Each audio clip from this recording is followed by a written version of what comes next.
بسم اللہ الرحمن الرحیم۔ شروع اللہ کے نام سے جو بڑا مہربان نہایت رحم والا ہے۔ اللہ والے کی جانب سے اللہ والوں کے لیے۔ بروں کی ہم نشینی سے تنہائی بدرجہ بہتر ہے۔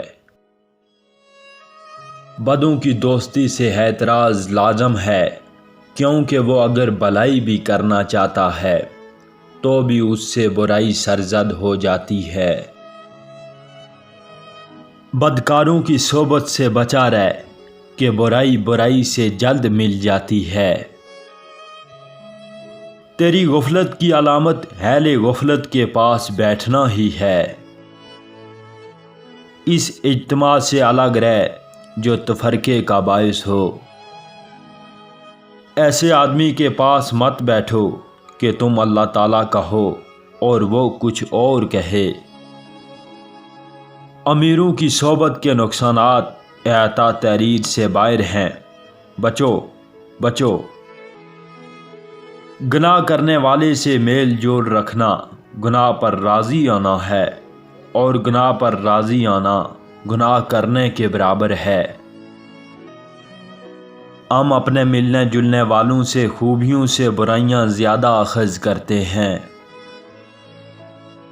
بچے کتوں کی مانند بہت تیز قوت مشاہدہ کے مالک ہوتے ہیں اور ہر چیز کا کھوج لگا لیتے ہیں، خصوصاً بری چیزوں پر ان کی نگاہ سب سے پہلے جا پڑتی ہے۔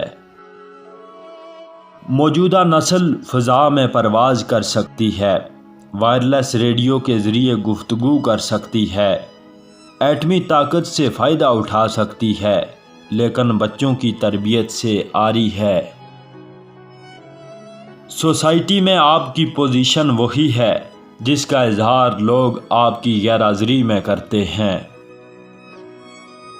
اگر عیاشی کو ابتدا میں نہ روکا جائے تو وہ آہستہ آہستہ ضرورت بن جاتی ہے۔ سوسائٹی دو قسم کے لوگوں کا مجموعہ ہے۔ اولاً وہ لوگ جنہیں بھوک کم ہوتی ہے لیکن ان کے پاس سامان خورد و نوش وافر ہوتا ہے۔ دوسرے وہ لوگ جنہیں بھوک زیادہ ہوتی ہے لیکن ان کے پاس سامان خورد و نوش کم ہوتا ہے۔ سوسائٹی مذہب خانہ بدوشوں کا گروہ ہے۔ یہ دو قبیلوں کا مجموعہ ہے، اول ستانے والے اور دام ستائے ہوئے۔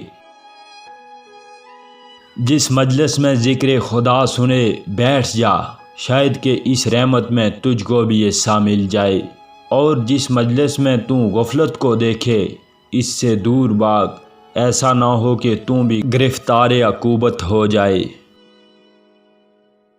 جاہلوں کی صحبت سے پرہیز رکھ، ایسا نہ ہو کہ اپنے جیسا بنا لیں۔ علماء کی صحبت اور کتب حکمت کے مطالعے سے مسرت بخش زندگی حاصل ہو سکتی ہے۔ یاد رکھو کہ مریض اخلاق کا سب سے اچھا علاج نیک صحبت کی آب و ہوا میں رہتا ہے۔